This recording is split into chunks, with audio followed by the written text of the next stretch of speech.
Hi everyone, welcome to another video on using Excel. In today's tutorial, we'll be taking a brief look at a well-known but not always well understood topic, Excel pivots. It's also known as a pivot table. So what exactly is a pivot? Well, if you were to take a look at the dictionary meaning or the vernacular meaning of what a pivot is, it is usually described as a mechanical object or a shaft or a pin on which something turns. Within Excel, the concept of a pivot comes from the capability to summarize and aggregate large amounts of data.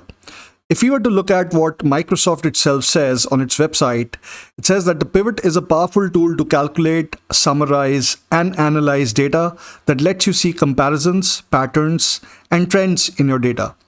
So what all can you do with a pivot, at least at a high level? So some of the things that you can do with an Excel pivot or a pivot table include things like multi-dimensional view of data. There's something that we'll touch upon later in the video. Summarize large data sets. Data aggregation and rearrangement. Data aggregation basically refers to aggregation functions.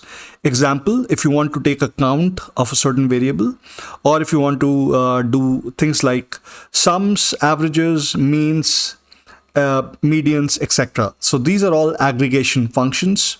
Rearrangement. Rearrangement would refer to the fact that if you move the various variables or the fields around in a data set, how does that view look like? What does it mean from the perspective of organizing data in different ways? Finally, hierarchical data grouping, which means if there are different categories and subcategories that you have within your data set, then hierarchical grouping can give you a deep insight as to how that data is actually organized within different sets and subsets. So this is a natural segue to understanding some of the uses of Excel pivots. You can aggregate count on a single variable. You can also obviously do aggregates in terms of sums, other functions like mean, median, as we talked about earlier. You can also aggregate data on multiple variables. So if you wanted to, for instance, see that for a combination of two variables, what would be the value of the means, median, etc. across those variables, you can look at that. Obviously, you can also aggregate data hierarchically. Finally, you can also look at combinations of multiple variables and hierarchical data representation put together. So quite a useful tool that we have in terms of Excel pivots. And let's take a look at what the pivot architecture kind of looks like. So in general, when we try and create a pivot, there are four sections that you will encounter within a pivot. Let's take a quick look at that. So we'll start off with rows. So just like when you create a table, you can have rows and columns, and you already have that feature in Excel. So even when you create a pivot, one of the things that you'll be asked for is what kind of variables or what kind of fields do you want to put in the rows and in the columns. So the decision on putting the different variables or fields in rows and columns depends upon your requirement or the problem that you're trying to solve. This will get clearer as we go ahead and proceed further in the video. Aggregating field, which is basically a field on which you can run an aggregation function. And this is a very important concept. Depending upon the type of variable that you're dealing with, you can have different aggregation functions that you can apply. We'll look at that. Finally, the last section that you can fill, it's obviously optional, just like columns and rows and aggregating fields or values. The final section is a filter. The filter section adds one more layer to your possible choices of selection of different fields on which you want to run aggregation. Some important things in relation to the structure of the pivot is when you pick up a field or pick up a variable from your data set or your data table, and let's say you picked up a field called field A and you placed it in the section called rows. What it does is, in the final representation of the pivot, what it will do for us is that every distinct value for that variable will be enumerated and shown on the rows section. Similarly, if you were to pick up a field, let's say field B, and put it in columns, every distinct value for that field will be then shown on the column section at the top. Finally, remember that for aggregating fields, you'll need the right kind of variables on which you can run aggregation functions. So let's proceed and understand that a bit more. Here what you have is an example of typically a sort of a data set that you might encounter pretty frequently when you're dealing with actual business problems. So here what we have is an example of a data set which could be from an agricultural company that manufactures equipments for the agricultural industry.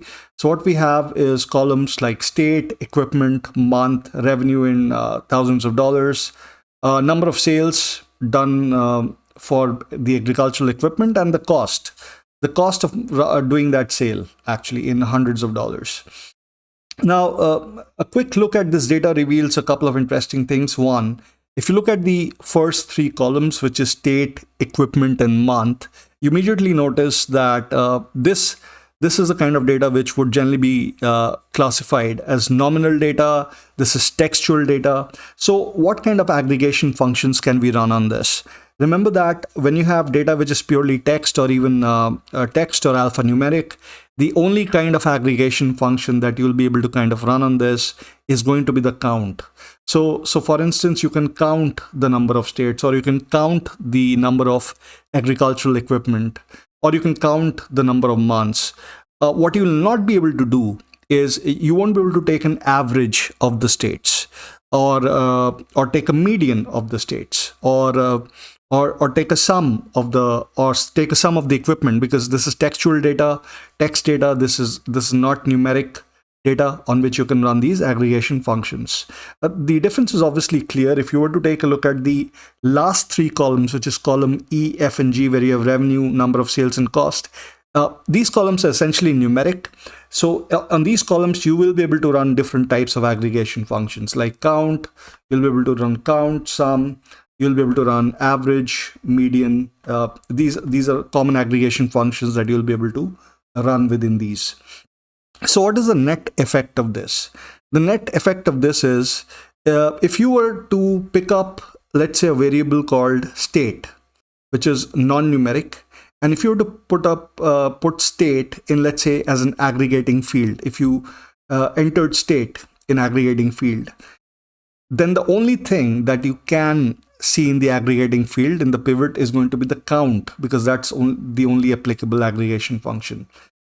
However, if you were to pick up revenue, which is a numeric value here, and put it in the aggregating field, you will be able to, if you want, you can see the count, you can see the sum, the average, and so on. One last word on this before we move ahead. Remember that for text data or alphanumeric data, the default aggregating function that you see is going to be count. The moment you create the pivot, what you will see is count by default.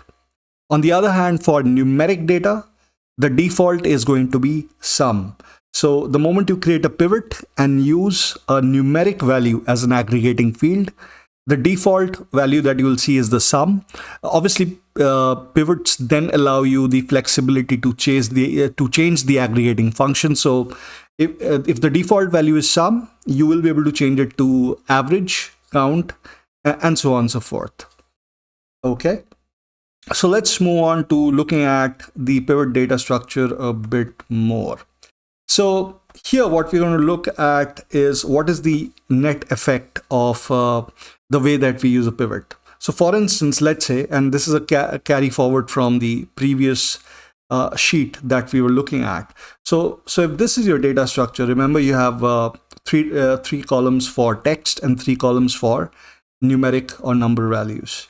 So let's say if we were to pick up the variable state and put it in rows, what does it mean?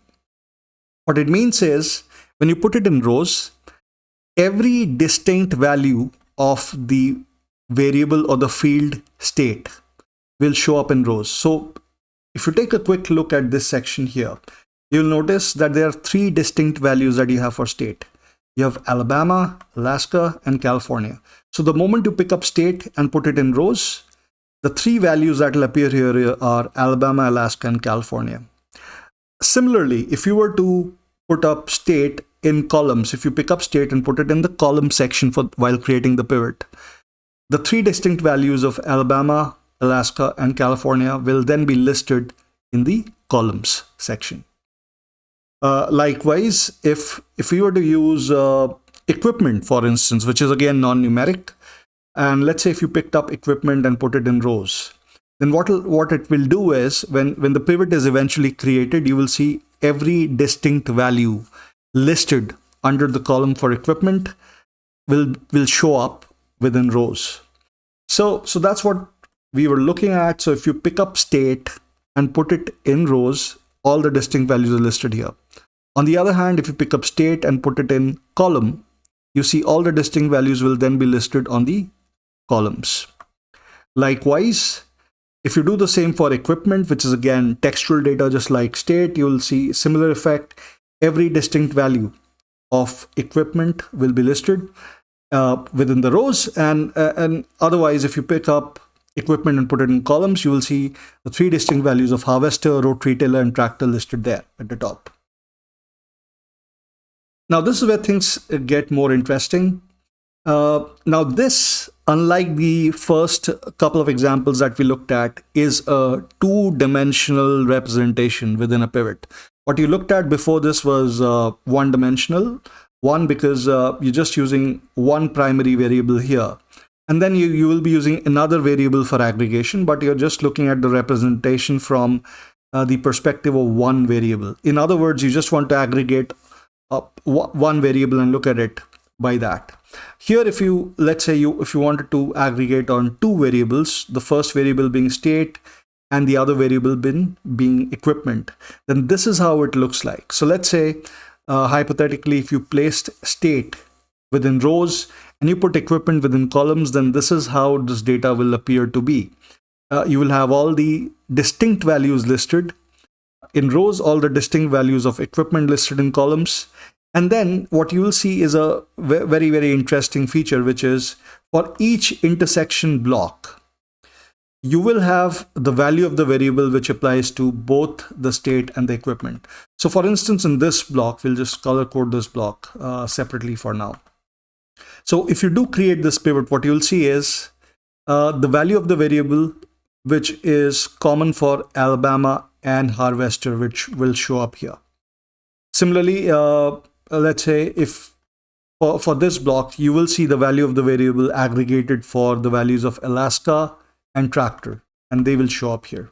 So this is how the various dimensions would kind of function within an Excel pivot.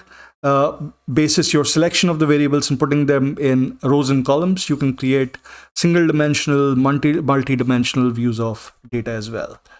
So let's look at this a bit more. All right.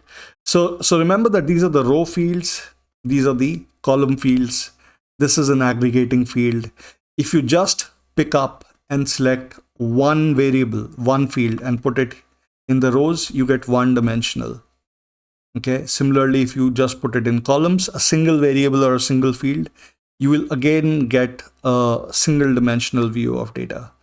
If you were to pick up more than one variable, let's say put one in rows, the other one in columns, then you get two-dimensional data examples. Now, what if you were to place not one, but two variables within rows? Then what happens? Then the way the Excel pivot would function is that it then shows us a categorical, hierarchical aggregation of data, which means that you'll see two different columns. This here, for instance, will be the first variable that you put in rows. This would be the second variable that you put in rows. And then if you choose to put anything in columns, then that variable will show here every distinct value. And then whatever you're using for aggregation, whichever field you're using for aggregation, would show up in this area.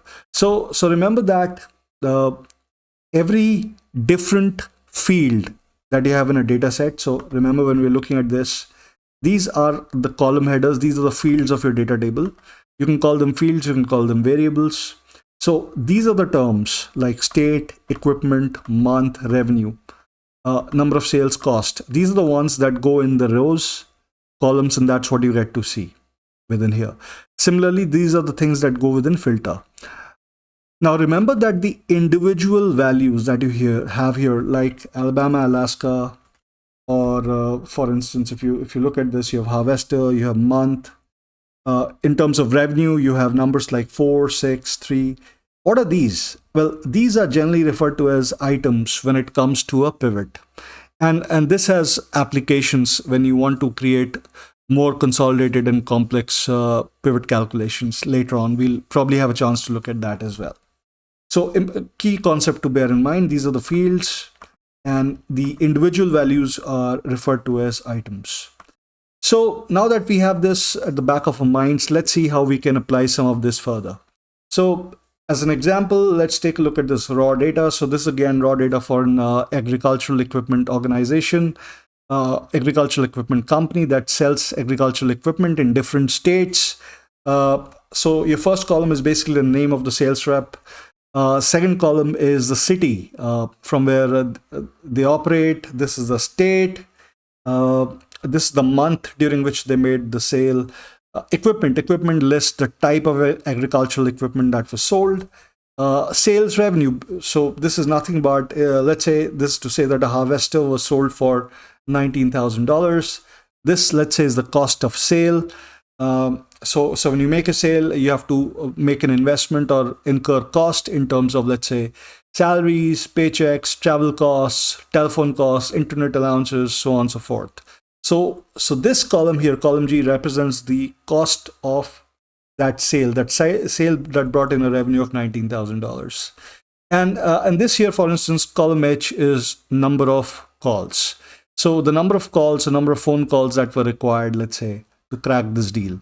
So again, when you look at this data set, immediately observe that some of these fields here, going all the way from name till equipment, these are all text fields, these are non-numeric. Remember, the only thing you can do with these within Excel is that you can do a count of them on the pivot. On the other hand, these three columns that you have here, which is sales revenue, cost of sale, number of calls, these are numeric, as you can see. Now, for these fields, you will be able to do multiple things. You can calculate. You can obviously do a count, which is an obvious, it's a given.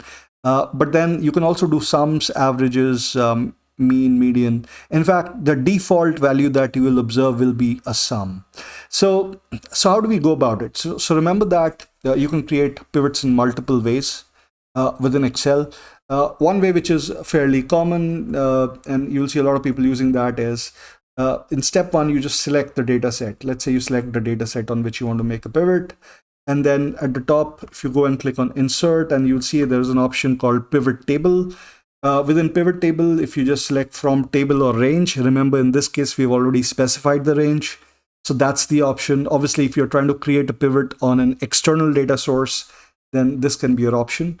The second option, which says from external data source, for our discussion, we'll limit ourselves from table and range.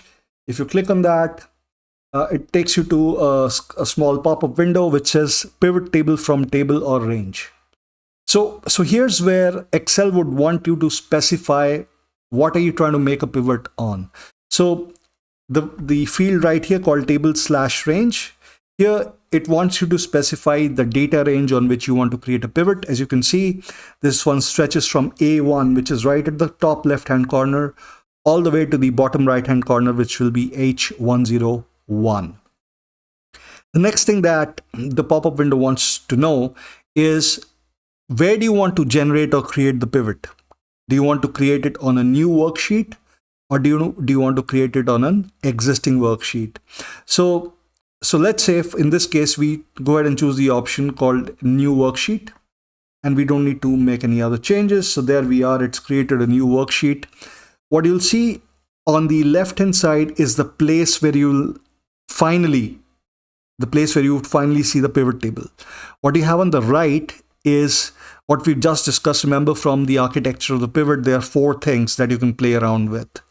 You can play around with the rows, the columns.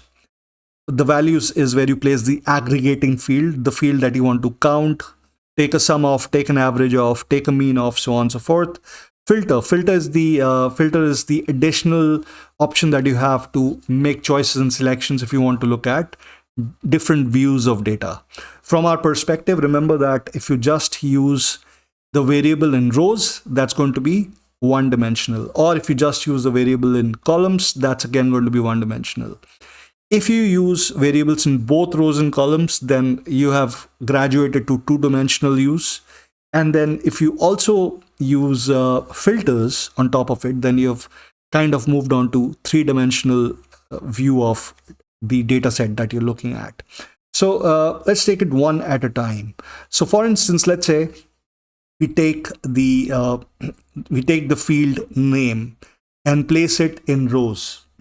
What you'll observe is that if you just select one field and place it in rows, every distinct value that you have for name in the data set will show up on the rows. Instead of name, let's say if you were to select something else like city, you will see that every distinct value of city will show up in rows.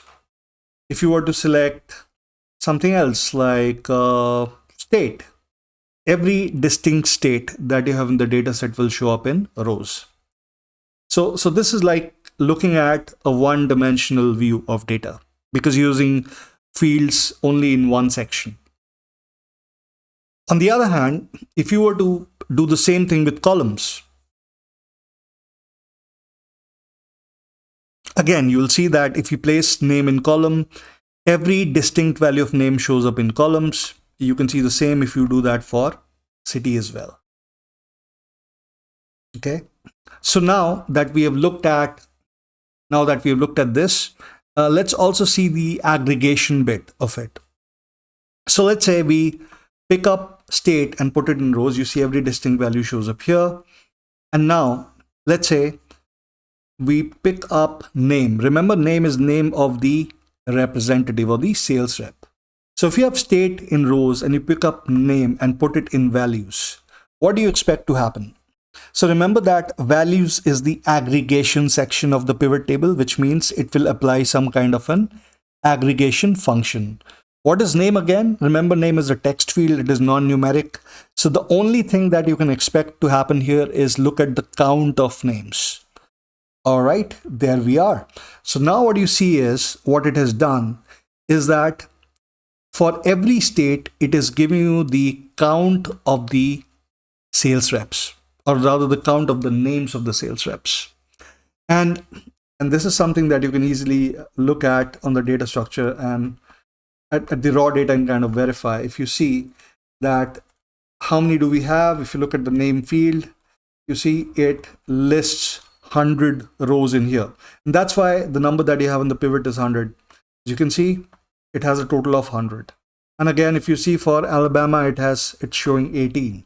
So if you go to the raw data, for example, and take a look at how many rows we have listed for the state of Alabama, go here and click on OK.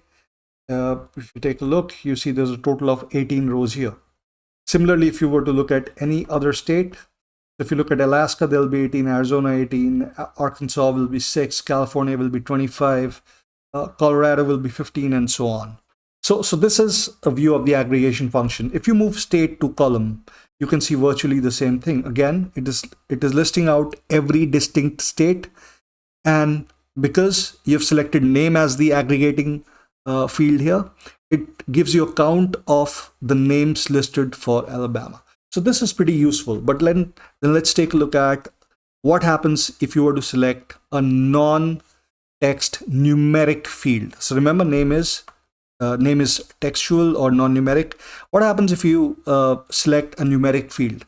So remember that when you select a numeric field in values, the default that Excel will choose for a numeric field is going to be sum and not count, unlike what we just saw.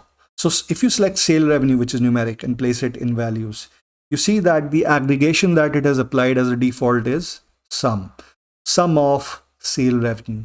So what does this really mean? What this means is, what this table is telling us is for the state of Alabama, the sum of sales revenue is 1,835,000 or $183,500. So let's quickly verify that. Let's go to raw data. And let's go ahead and just filter out the state of Alabama, and then we can do a quick sum. So for the state of Alabama, all of these rows, and we have a total of 18 rows. These 18 rows represent the sum of the sales revenue for Alabama. And the sum, as you can see at the bottom right there, is 183,500, which is exactly what the pivot table is giving to us. So in a single step, you can now look at the sum for the sales revenue. And I think by now you'd start appreciating the power of the pivot tool. If you had to do the same thing, let's say if you were given this raw data set and you were asked that calculate the sales revenue for Alabama, that's a pretty simple thing, right? You can use a filter, you can calculate it manually, you can use SUMIF, you can calculate it. But things start to get a bit stretched if you were asked to do that for every state. And this is a small data set. What you're looking at is hardly 100 rows. This is not how industrial data looks like. Corporate data, industrial data is going to be thousands upon thousands of rows. And it will not be limited to 5 or 6 states. It could be 20 different distinct field values, or 200 different distinct field values. So there, while you can do it with other tools within Excel like SUMIF, sum, filter, and manually sum, and so on, but all of that is extremely inefficient when dealing with large data sets, and that's what makes the pivot table or the pivot such a powerful tool for summarization and aggregation purposes. So there, as you can see, you can look at the you can look at the sum of sales revenue by every state in one single click. So now what if we wanted to look at the sum of revenue by equipment? Well, if you'd want to do that, take equipment, put it in rows. You see that every distinct value of equipment is listed here, like harvester, rotary tiller, and tractor. And then remember, the aggregation field we want is sale revenue. So sale revenue goes in values. And again, the default is sum, and there you are. It clearly gives you the sum of sales revenue for every equipment type right there. So again, remember that what we are looking at right now is aggregation in single dimension. Let's take it a bit forward. Let's say we want to look at the sales revenue for every possible combination of equipment and state. For instance, if somebody was to ask, what was the sales revenue for tractor for the state of Alabama? Or if the question was, what was the sales revenue for the harvester for the state of Colorado? Then how would we go about achieving that? So this is a question which is asking you to look at the Excel pivot table in 2 dimensions. First dimension is state, and the second dimension is equipment. So we already have equipment here. Now, if you were to go ahead and put state, let's say, in columns, there you are. So now what you have is a neatly described table where the intersection of each state and every equipment gives you the revenue for that combination of state and harvester. For instance, what is the revenue for rotary tiller for California? So this is the row for rotary tiller. This is the column for California. Their intersection is right here, which is 72,000. So this field right here gives you the value of the sale revenue for the rotary tiller for the state of California. So this is now looking at the 2-dimensional view of the data, or the 2-dimensional view of aggregation on this. So let's take a look at another example. Let's say you want to look at the sales revenue for different states and for different months. Okay, so for instance, the question we are trying to answer is, we want to look at a split of data which gives us the sales revenue by month, by state. So how would we accomplish that? Okay, so let's start off with a clean drawing board. So we want to look at it by state, and we want to look at it by month, right? And what are we trying to look at? We are trying to look at the sales revenue. So take the sales revenue, that is the field we want to aggregate, and place it here, and there you are. As you can see, it will now clearly outline for each state and for each month what the value of revenue is.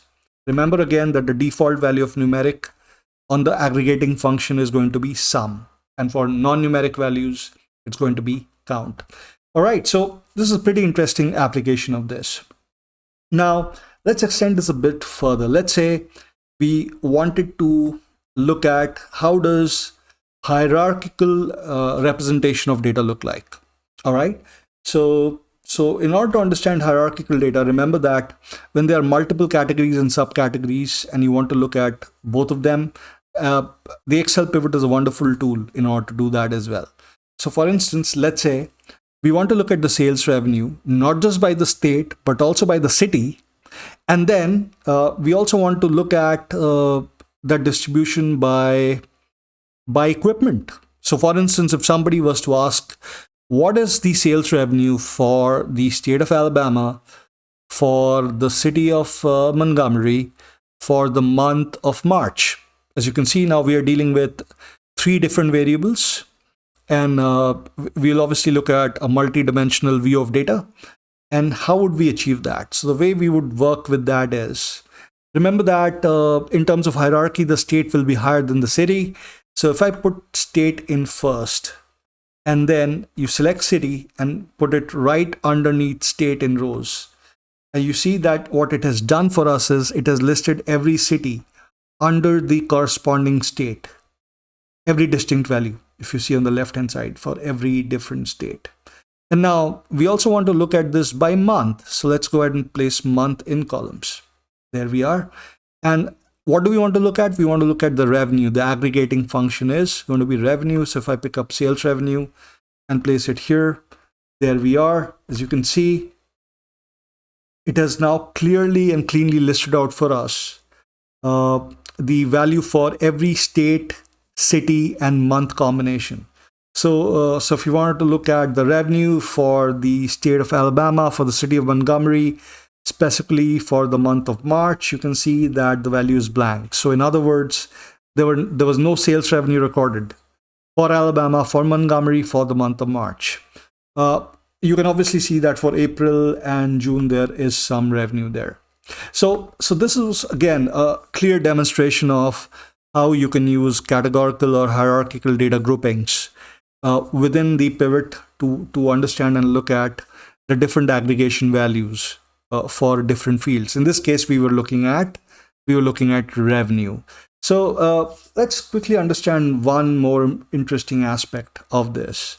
So if you look at Alabama and Birmingham, and let's say for the month of July, you see that the revenue is 36,500, right? Let's go to raw data, and within the raw data, let's segregate Alabama, and let's then segregate the city of, let's say, Birmingham there. All right, and let's segregate the month of July. And when you do segregate the month of July, you will see that the sales revenue is 36,500. That is exactly what we got from the pivot. Remember, the pivot says 36,500 as well. And now by applying the filter out here, we can see that we got the correct value from the pivot table right here. 36,500 here. And as you can see, it is 36,500 here as well. The sum of these three. Okay. Now let's say instead of the sum, the question that was posed to us is, what was the average revenue? What was the average revenue for the state of Alabama, for the city of Birmingham for the month of July? Then our answer would not be 36,500, right? Our answer in that case will be average of 12,166.67. That's the average if you see at the bottom of the screen. Now, how do we get that in the pivot? Now, remember that when it comes to the pivot, the default for a numeric aggregating field. So revenue is a numeric field. Revenue is comprised of numbers. So the default of the aggregating field for numeric is sum. But then the pivot gives us the capability to modify that. So let's say we want to modify it. We don't want to see sum, we want to see average of this instead of the sum. So how do we do that? So if you just click on the pivot, and once you click on the pivot, you see there's an option called show pivot list. If you click on that, it will open up the initial pivot table fields on which we had worked. And now you will see on the section under values, it says sum of sale revenue. Remember, sum is not something you had specified, it's default. If you left click on this option and go to field settings right there, it'll take you to a pop-up window called value field settings. Within this pop-up window, there are two options here. It says summarize values by and show values as. So for now, what we're interested in is summarize values by. Within this, you see it gives you different aggregating functions like sum, count, average, max, min, product, and so on. So this is a very powerful and useful section. This is the place from where you can change the aggregating function being applied. So you can obviously go for count, sum, average, and so on. So what are we after? We are after the average. So if we just select average from here and click on OK, watch what happens. Immediately what has happened is, instead of giving us the sum of sale revenue, it is now giving us the average or the mean of the sale revenue. And if you recall what we saw on the raw data sheet, the average was $12,166. And that's what we're getting here, $12,166. So again, a clear demonstration of the fact that you can change aggregating functions very easily and usefully within the Excel pivots, and gives it a lot of the power in showcasing or summarizing data. One small problem though, as you can see that with this change, for some of the numbers that you have in the pivot table, you have a lot of decimal places. So how do we fix that? So again, if you just go to average of sale revenue there and go back to value field settings, remember that when you want to change the aggregation function, you will go to summarize values by. But when you want to change the way in which they are being shown, you'll go to show values as.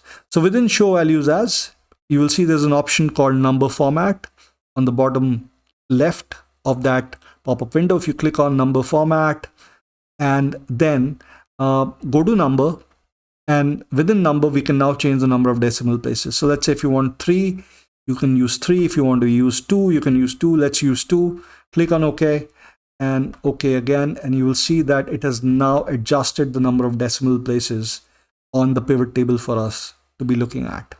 So these are some of the interesting applications. So a quick summary of what we've looked at. So we have looked at non-numeric text fields on which you will be able to do a count. We also looked at numeric fields, and numeric fields do allow you to aggregate much more. Sum, count, mean, median, all of that can be done.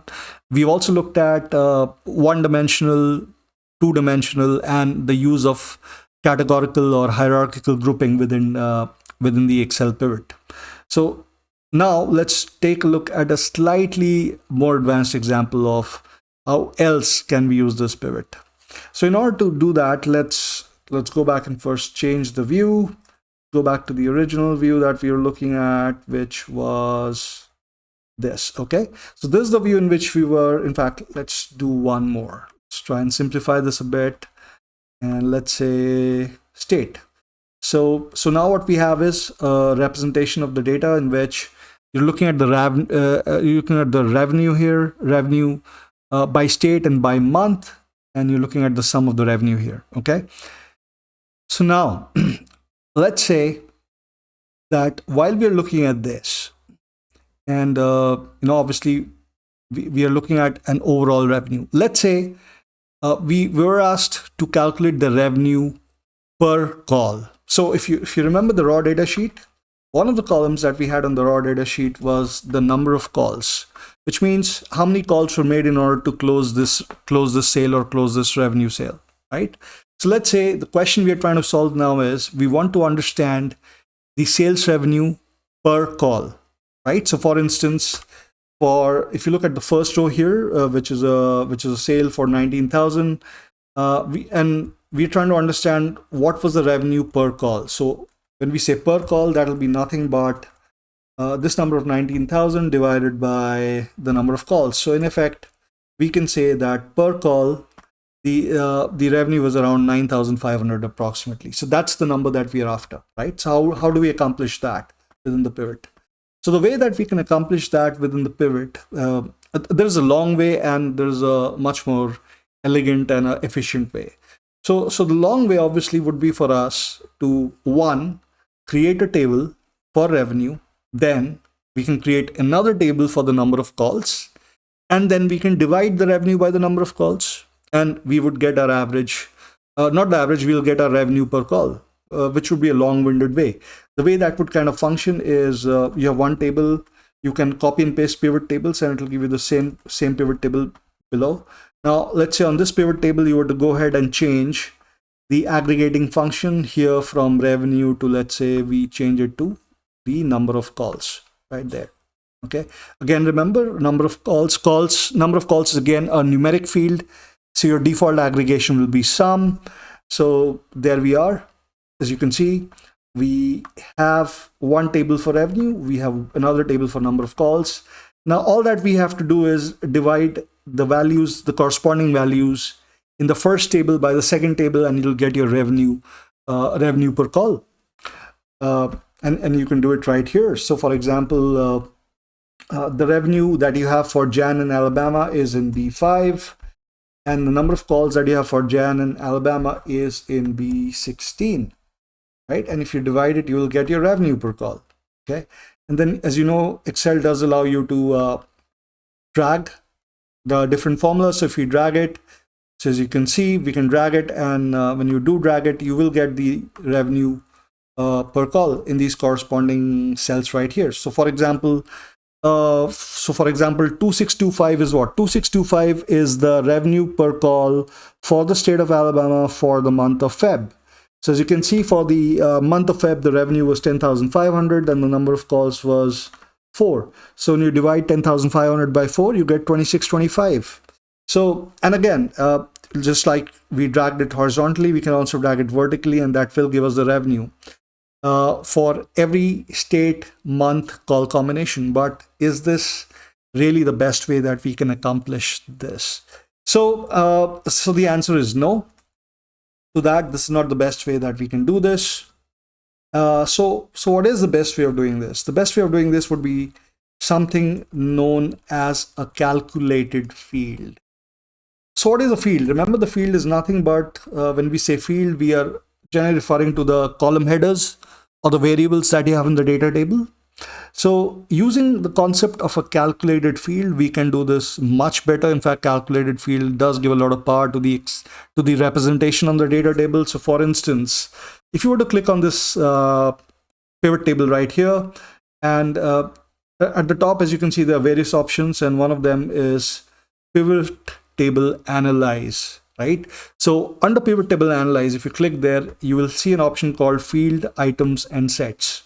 Okay, so let's say if you were to go to the first option of calculated field. Okay, now what was our original problem statement? We wanted to look at revenue per call. So let's say the field that we want to look at is revenue per call, for instance. Okay, and what would be the formula for revenue per call? So the formula for revenue per call would be nothing but the sale revenue divided by the number of calls. And let's say we add it to this table right here. And when you do add it, you see that just like you have your naturally occurring fields that you have on the original data set, we have an additional field now called ref per call, which has just been added here. Now this is something that we just added. And if you just click on OK, then you see that the rev per call has now been added here. Okay, so let's go back to the show field list and clear this up a bit. If I remove, so right now what's happening is, the reason this is so cluttered, if you see the table, it's so cluttered because it's giving you two things. It's giving you the revenue, it's also giving the rev per call, right? Now, we don't need the revenue here. So if you go back to the show field list, and from here, if you deselect or remove the sum of sales revenue, then you're left with the sum of rev per call. And with the sum of rev per call that you have here, you will now see that it is providing you with the revenue divided by the per call because of the formula that you created. So this again is a good representation of how powerful the concept is for a calculated field. What a calculated field allows you to do is, in addition to the fields that you already have on your data table, it allows you to create multiple artificial fields specifically for your data set representation within the Excel pivot. And for each of those fields, you can specify the formula, just like we specified the formula here. Going back to this and to calculated field, just to show again what it means. So remember, the ref per call is a formula that we added, right? So now that ref per call formula has been added here, you can see what that ref per call means. This is the formula of ref per call. It is the sale revenue divided by the number of calls. And once added, you can always pull up the pivot table and use that to give you the calculated final value. So this is a good example of what a calculated field can do. Now, there are certain additional things that you can do within this, with not just calculated fields, but there is something known as calculated item as well.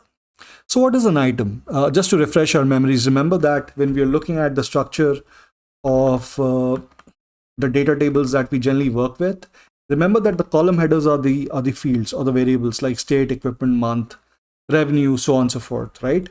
While the individual values within them are items. So Feb is an item, Jan, March, these are items, tractor, harvester, rotary tiller. So all these are items that you see right here, right? So all the individual data points are items.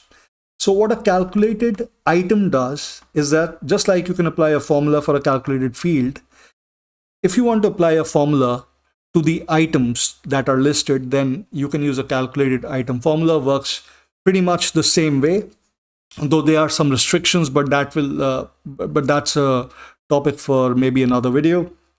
But the key thing for us to understand is two important functionalities of the pivot table. One, you can create your own custom formulas to define custom fields within this. What you can also do is you can pretty intuitively combine different items from the table so that you can look at a more powerful way of understanding and looking at the data in a very efficient and quick way, for that matter. All right, so now let's understand one more additional feature, a very useful one within the Excel pivots, which is the use of a filter.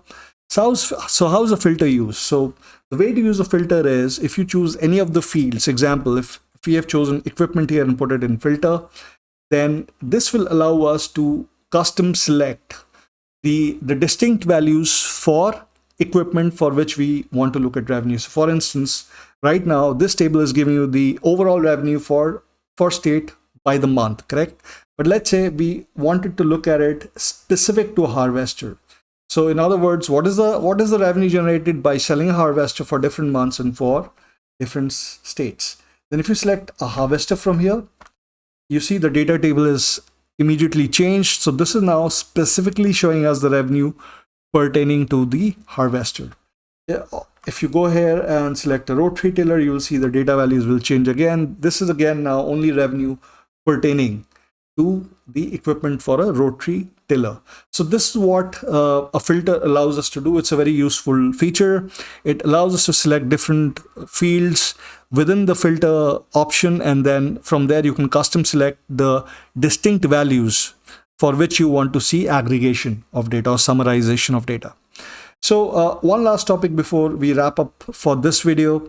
Just like you've seen the capability of using a filter or a filter feature within an Excel pivot, another thing which can be fairly useful is the use of different slicers. So what is a slicer? So in effect, a slicer can look very similar, or the actual usage of a slicer can be very similar to that of a filter, but then obviously it makes it much more convenient at times to use a slicer. So what is a slicer and how do we use it? Let's take a look at that. So let's say we wanted to look at the same information and again look at it by different equipment types. So you already seen how this works in terms of a filter. Now, in order to insert a slicer, if you go to insert as an option, for instance, right?